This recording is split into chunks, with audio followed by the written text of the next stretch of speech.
Você está sintonizado no Agenda Econômica. Hoje nós estamos examinando os efeitos possíveis da medida provisória dos portos do Brasil. O nosso convidado é o senador Roberto Requião, do PMDB do Paraná, ex-governador daquele estado. Participa do programa o jornalista Floriano Filho. Senador, esse cenário mundial de concentração é importante para que se possa entender, digamos, medidas que são tomadas aqui no Brasil, como o senhor está procurando sempre contextualizar. Mas apenas 10 empresas dominam 70% da navegação internacional de longo curso. E são eles que estabelecem o porto que será utilizado para importação ou para exportação, sempre lembrando que estamos falando de comércio de containers, sempre, né? Que pode haver até... Agora, já houve uma sinalização do Palácio do Planalto que as medidas apresentadas aqui no texto da medida provisória poderão não ser aceitas, poderão ser vetadas. Diante desse contexto internacional, dessa concentração, como é que o senhor está analisando todo esse curso? Olha, antes de fazer uma análise do poder desses armadores, eu, preocupado com essa situação toda, governador por 3 vezes, portanto, um administrador do Porto de Paranaguá por 3 vezes, eu sonhei que a Dilma estava na casa de um pai de santo vestido de verde e amarelo e ele fazia aquela imposição da mão sobre a cabeça da Dilma e dizia: sai desse corpo que não é teu, sai desse corpo em nome de Jesus, sai desse corpo, Fernando Henrique, que está induzindo a nossa presidenta a repetir as privatizações com as quais ele sonhou. Eu acho que tem erros fundamentais no governo, tem acertos também. Os armadores detêm 70%, 10 armadores, não são nem 10, hein? São 10 detêm tudo, mas na verdade eu acho que desses 70%, 3 ou 4 estarão absolutos. Então, eles é que escolhem o porto onde vão descarregar a carga. Essa conversa de que a privatização vai estabelecer concorrência é de uma tolice absoluta. Até porque é um setor cartelizado. Fui governador do Paraná. A Volvo e a Klabin me reclamavam do Porto de Paranaguá que eles não estavam conseguindo importar os seus insumos pelo Porto de Paranaguá. Eu chamei o pessoal do Porto, já dei um esbregue à minha moda, indignação, eu estava postando tudo na eficiência do Porto Público, e eles foram me demonstrar o que acontecia.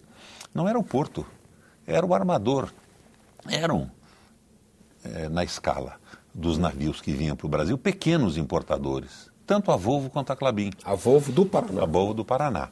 Então, não conseguimos trazer para Paranaguá. Os armadores dizem que não tem berço, que o navio não pode parar. É o problema da demurge, da espera. Né? Não, espera. Espera para chegar no porto. Eu fui ver o que era, não era nada disso. Eles traziam num navio, vamos dizer, de 100 toneladas, 4 toneladas para Klabin, 10 toneladas para Volvo. Uhum. Eles largavam em Paranaguá, eles largavam no Rio de Janeiro. Por quê? Eles chegavam no Rio de Janeiro, onde tinha 80%, 90% da carga deles. Eles não iam com 5% ou 10% da carga levar o navio até Paranaguá. Eles largavam no porto e mandavam a empresa ir buscar. Os armadores é que definem o porto em que eles vão parar. E nessa história de concorrência, embora exista uma emendinha do Eduardo Braga dizendo que os armadores não poderão ter mais de 5%, eles vão ganhar a concorrência com a mão do gato ou com a mão deles diretamente. Por quê? Porque só eles podem baixar o preço do porto. Porque eles recebem o frete e eles pagam a operação portuária e ficam com o transporte. E eles podem, então, dizer que a operação portuária vai custar qualquer coisa próxima de zero, porque eles vão resolver isso com o preço do frete. Então, eles vão dominar os portos brasileiros, sim. É de uma burrice, me perdoa a franqueza, Beto. Essa medida provisória é antinacional, mas, antes de tudo, é de uma burrice absolutamente incrível. Senador, a gente explorou um pouco no primeiro bloco a questão da integração multimodal com ferrovias, com hidrovias. Durante o governo Lula, houve um esforço grande para retomar a indústria naval aqui no Brasil. A gente tem ouvido, pelo menos pelo que sai em geral, a gente tem ouvido bem menos sobre indústria naval nos últimos anos, depois que o Lula saiu.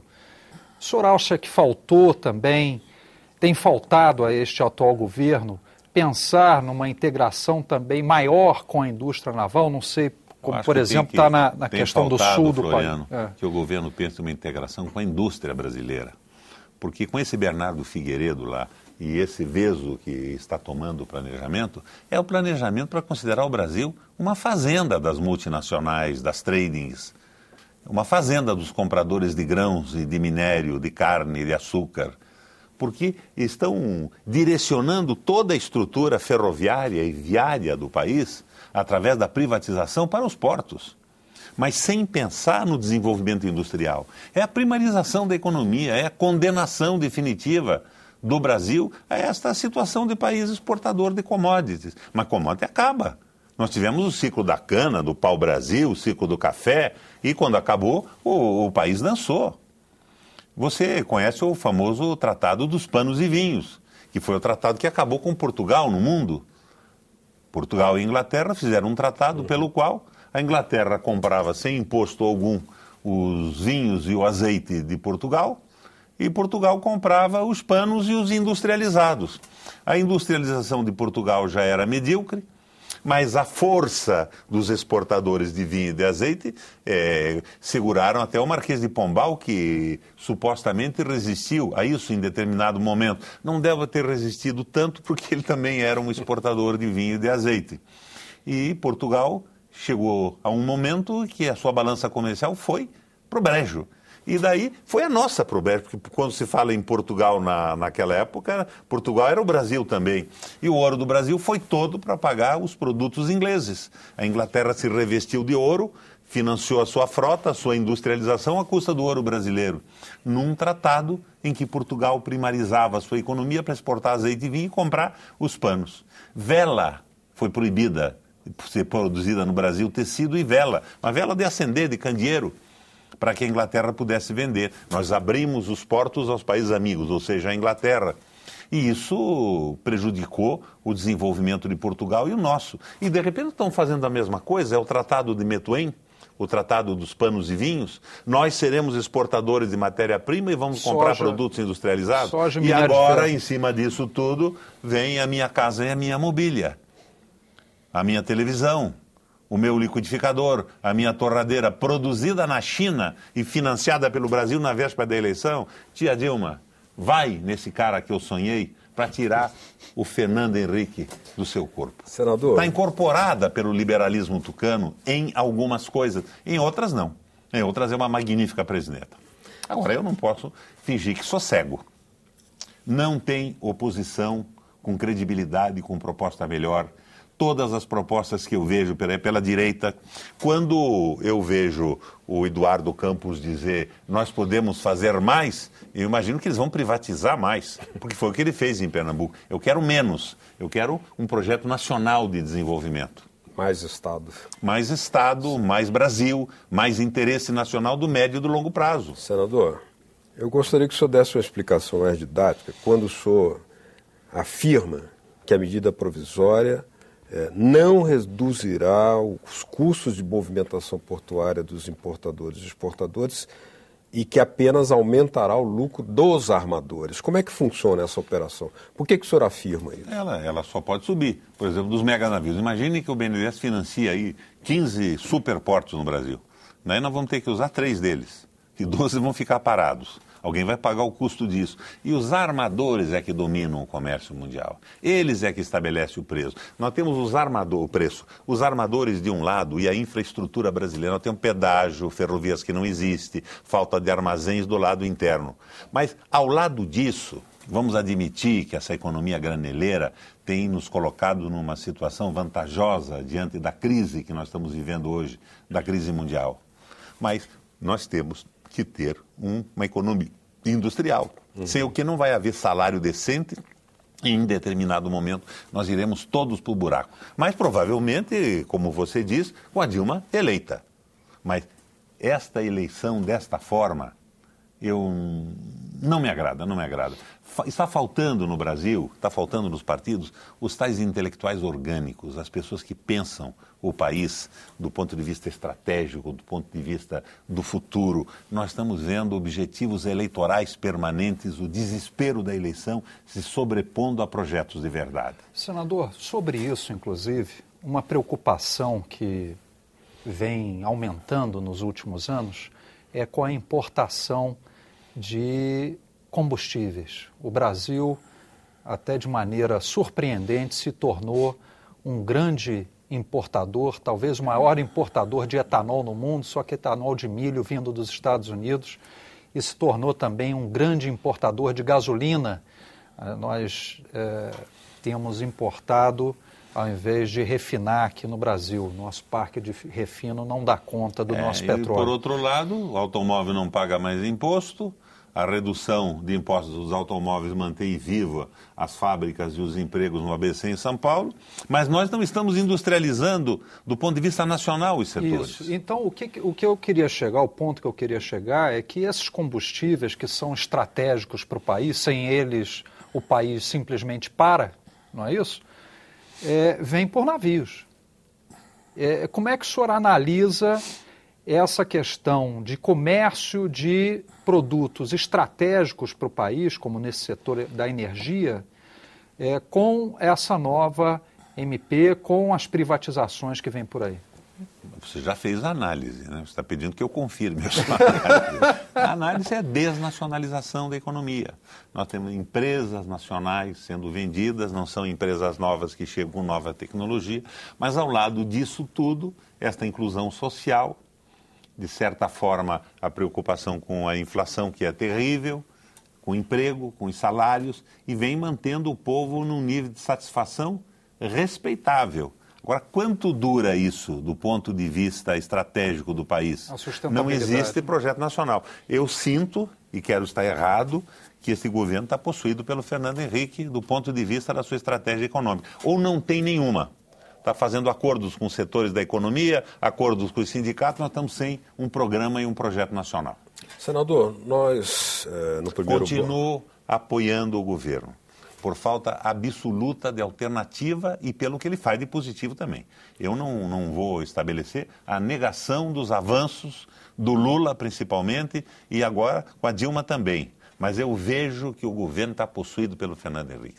Sai desse corpo que não é teu, Fernando Henrique e as suas privatizações. No primeiro bloco, a gente analisou de passagem o papel dos segmentos da mídia fazendo o que o senhor chamava de uma espécie de mantra editorial contra os portos públicos. E aqui nós temos um elemento que é interessante levantar, porque quando as cenas que chocam muito, de filas de caminhões, filas de quilômetros de caminhões, mas vale lembrar que quando houve a privatização, por exemplo, da Cibrazen, que eram os setores de abastecimento, esse mesmo segmento de mídia apoiou aquela privatização e hoje não há abastecimento. Quer dizer, esse discurso tem uma sintonia de uma imagem que é mostrada. Como é que o senhor... As privatizações da época do Fernando Henrique não trouxeram nada de positivo ao Brasil. Vamos admitir que modernizaram alguns setores, mas muito pouco, né? A telefonia hoje, financiada pelo BNDES, mandando quantias fantásticas de remessa de lucros para o exterior, ao mesmo tempo que pega quase que as mesmas quantias do BNDES a juros de fim de feira, a juros absolutamente insignificantes a título de subsídio à modernização. Isso tudo está realmente terrível. Falta um projeto nacional. E com um projeto nacional claro, em determinado momento, nós podemos sim aceitar a privatização de um setor, de alguns portos, disso, daquilo, porque isso também não foi uma mensagem da estatização que nos chegou no Monte Sinai, pelas mãos de Deus a Abrão. Eu acho que empresa pública e empresa privada, as duas foram criadas por nós, os homens, para resolver problemas de produção, de abastecimento em determinados momentos da economia. Existem setores da economia que o Estado nunca devia ter entrado. Então, não são os que me preocupam, mas porto, energia elétrica, telefonia. Telefonia no Brasil hoje é por satélite. Amanhã ou depois temos um conflito qualquer, como teve a Argentina com as Malvinas. e os Estados Unidos resolvem desligar os satélites. Nós ficamos sem comunicação no Brasil. Agora tiraram as não tem cabimento isso do satélite. Então, eu acho que nós estamos meio despreocupados com isso. Por isso, mais uma vez, sai desse corpo, Fernando Henrique. Agora, senador, só lembrando que o Brasil não possui um único satélite nacional, né? A Venezuela, claro, por exemplo, para citar um caso aqui da região, podem desligar de uma hora para outra. Agora... Que se fosse nacional, podia ser desligado também. Mas voltando aqui para os portos, que é o tema de hoje, quem pensou, a equipe, as pessoas que pensaram nessa medida provisória, alegavam que iria racionalizar o setor, que iria resolver o problema desses gargalos que a gente tem visto, que iria reduzir custos também. O senhor acredita nessas alegações? Claro que não. Eu acho que, pela nossa conversa até agora, nós chegamos à conclusão que vai ser exatamente o contrário. São simulações. Eu disse a você que eu fiquei entusiasmado com o discurso da nossa presidenta. A nossa presidenta disse que ela vai insistir com o dinheiro do pré-sal para a educação. Você sabe que não é verdade isso. É só o dinheiro das concessões, que são uma pequena parcela. 15%. Vai começar daqui 10 anos, 5% do total. O Aloysio fez uma demonstração no plenário hoje, o Aloysio Nunes. Eu acho que tem credibilidade a demonstração dele. Então não é assim.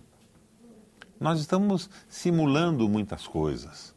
E isso serve na véspera da eleição, depois não serve mais. Agora veja, quando a proposta não interessa ao desenvolvimento brasileiro, mas interessa a essa ideia de privatização e desnacionalização, o plenário vota inteiro. Ele votou na medida provisória que bota dinheiro do BNDES para a privatização no Brasil, sob o pretexto que o Estado não tem dinheiro, à unanimidade. Foi o voto do Rodrigues e o meu.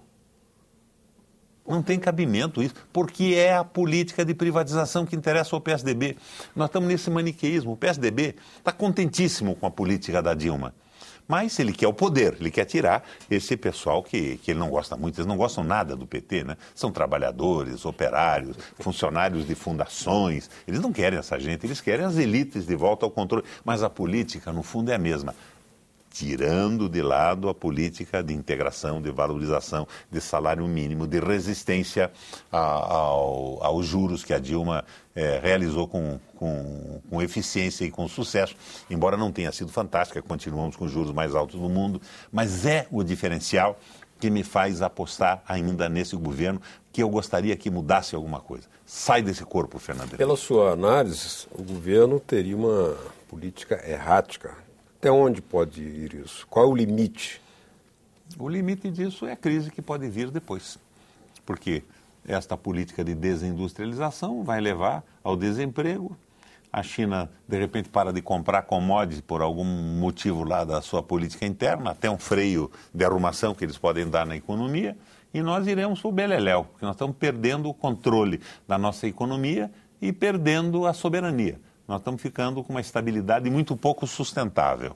E isso tem que ser corrigido. Mas não há dúvida, eu quero deixar claro isso, que o governo da Dilma é melhor que o governo do PSDB. Eu não tenho dúvida. Porque o PSDB, isso tudo viria em estado natural e puro para privatização aberta. Era aquela história do Fernando Henrique, do desenvolvimento dependente, o dependentismo como fator de desenvolvimento. Aquele livreto que ele escreveu com Enzo Faleto, um italiano naturalizado argentino, na época de CEPAL. Ou seja, não acreditava no empresariado brasileiro, achava que o Brasil estava esgotado como povo, como valores, capacidade de inovar. É uma coisa extremamente provinciana, dependente e atrasada. Isto é o PSDB. Agora, o governo do PT inovou. Valorização do povo, valorização do salário, mas de repente, no concerto da política econômica, está meio perdido e repetindo o que o Fernando Henrique sonhava e não teve coragem de fazer, a Dilma está fazendo acordada em alguns setores. Nós estamos chegando ao final do nosso programa Agenda Econômica de hoje. Nós gostaríamos de agradecer a sua audiência e pedir que nos mande suas propostas, suas sugestões, suas críticas, por que não? Que podem ser mandadas para esse endereço que está aí na sua telinha, o www.senado.leg.br/TV. Obrigado mesmo pela sua audiência. Queremos agradecer ao senador Roberto Requião pelos esclarecimentos que nos trouxe e esperamos tê-lo aqui mais outras vezes. E eu quero sugerir aqui uma corrente nacional de orações, de católicos e evangélicos. Sai desse corpo que não lhe pertence, Fernando Henrique Cardoso. Agradecemos também a presença do jornalista, meu colega Floriano Filho. Muito obrigado pela atenção de todos. Até o próximo Agenda Econômica. Tchau.